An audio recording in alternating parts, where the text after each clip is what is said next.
Welcome to another episode of Tagum's Tip of the Week. Today we're going to be talking about pruning your apple tree, and then more importantly, saving and collecting scion wood so we can graft later in the spring here. The winter is the best time to prune your apple tree because all of the nutrients and all of the sap is down in the root system.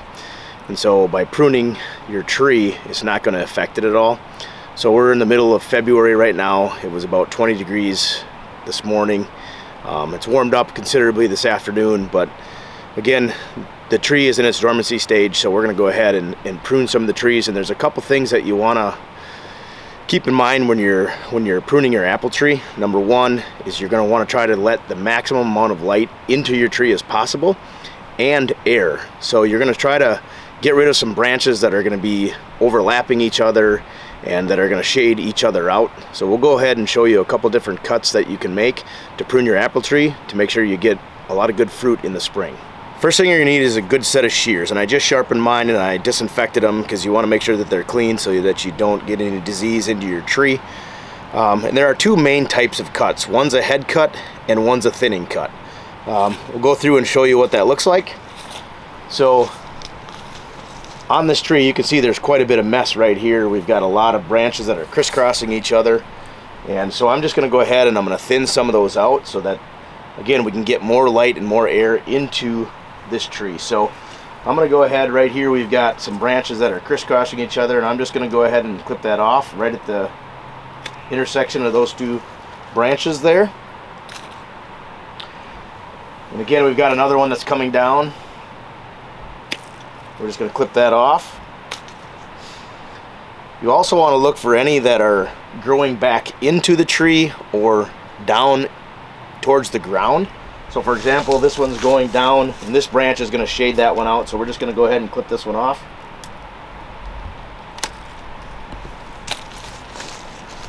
Again, this one right here is crisscrossing this branch here, so we're going to clip that one off.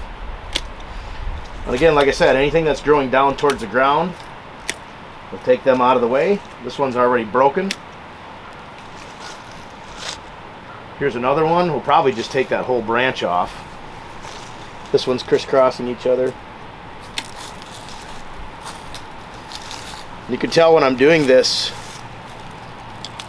you want to try to cut it as close to the base of the branch as possible.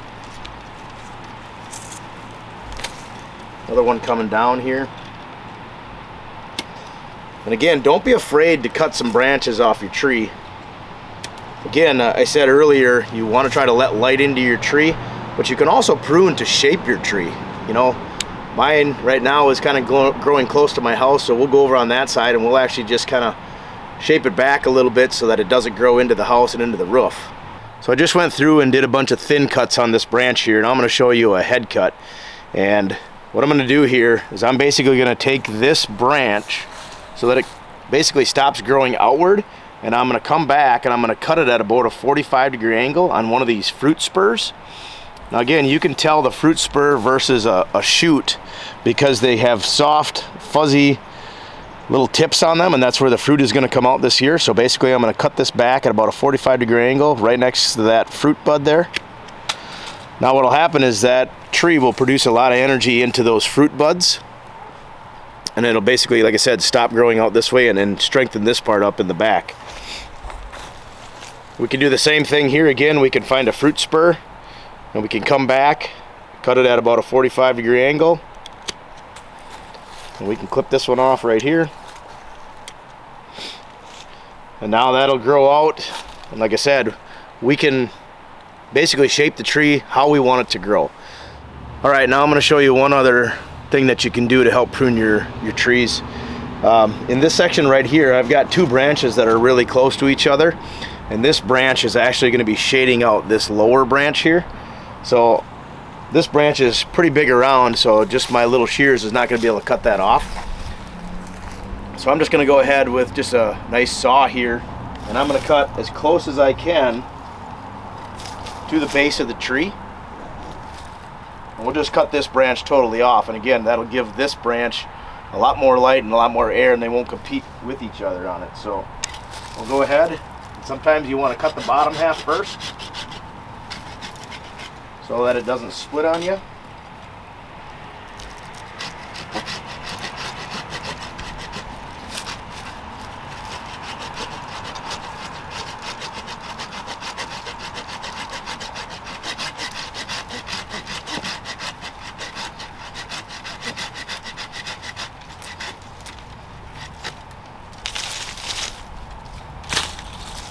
And there we go. Probably could have gone just a little bit closer there, but that'll heal over pretty nicely. This branch will basically take over, and I could probably prune some of these that are growing downward. You can see here. Plus they're no fun to mow around, so we can get rid of those. The other thing you can do when you're doing a head cut here is we want to prune to basically an outside spur. So this one is pointing to the outside. So we can go ahead and cut that edge off. And then again, that will start growing in this direction. Now, you can tell this branch right here is going to compete with this branch. So we're going to take that branch right out of there, plus it's growing downward.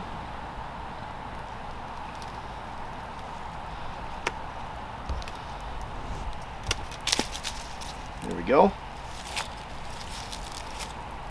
Again, here's another one.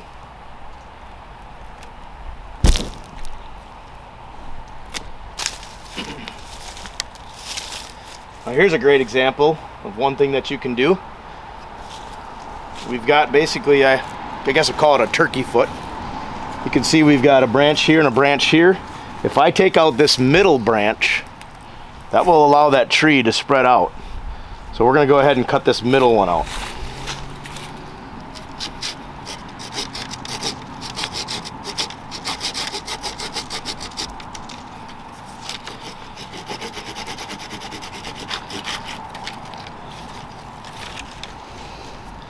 And that'll open that up a little bit, and that'll allow that branch to grow out a little bit better.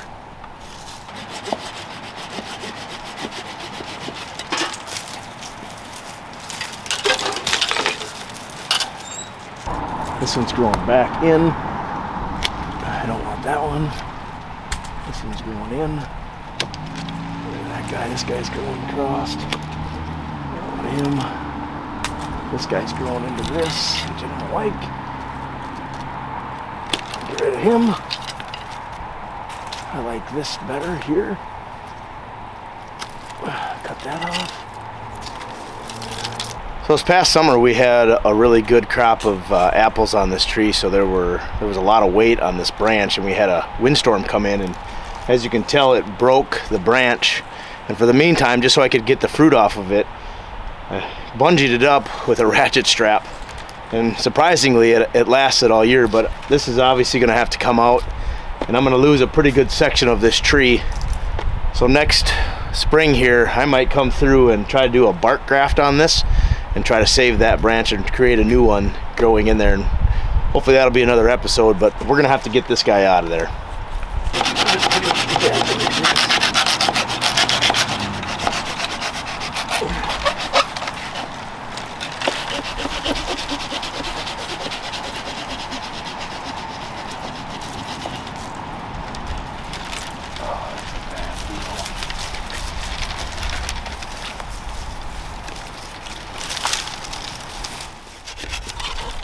There we go. Yeah, I think that looks way better, don't you?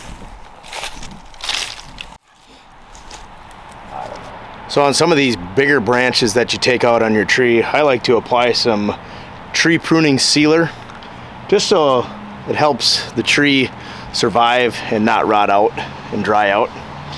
So all I'm going to do is take this little brush and just brush on that sealer and try to prevent that tree from drying out. I've done it to a couple other ones, and I wouldn't do it to all of them, but maybe some of your bigger branches that you took off. Not a bad idea to seal those up.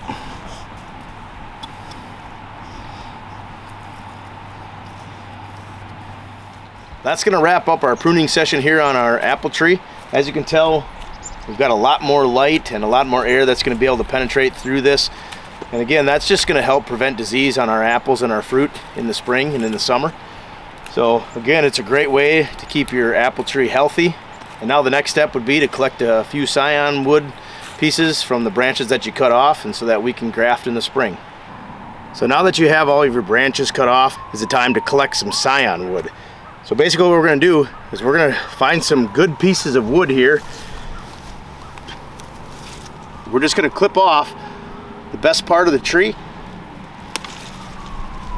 and we're going to hang on to this and store it until the spring. And then what we'll do is we'll graft this onto any kind of apple tree that you want. It could be a crab apple tree, it could be a honeycrisp tree, anything, and it'll grow whatever type of apple tree this is. So what you're looking for,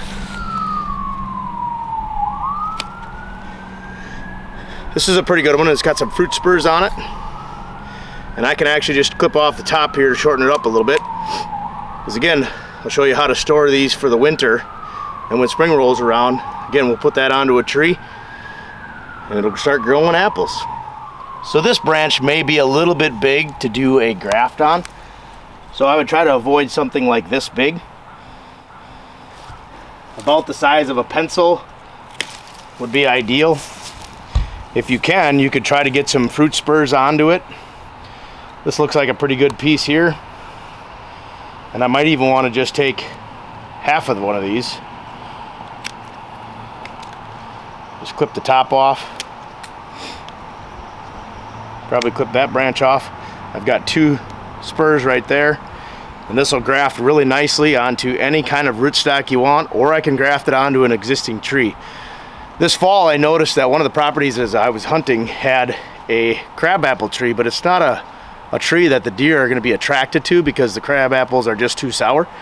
So what I was thinking of doing is putting a graft on that this spring, and hopefully creating some more edible apples for the deer, and probably bring them into range just a little bit closer. So let's go show you how to preserve these until the spring.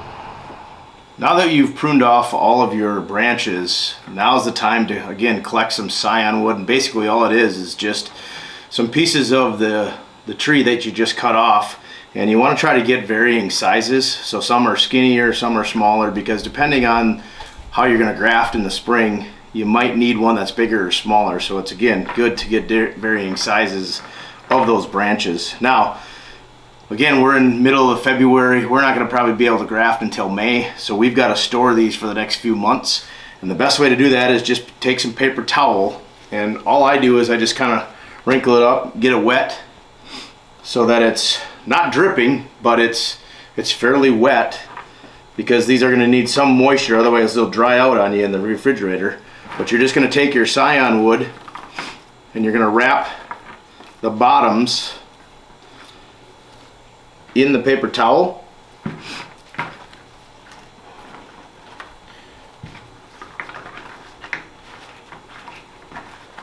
And then all we're going to do is we're going to store those in a plastic bag. Now, it's always a good idea to label your bag of what kind of scion wood that you cut. And I cut this from our honeycrisp tree. I do have a couple other kinds of trees around here, so if I graft from those, I'm going to want to make sure I label those.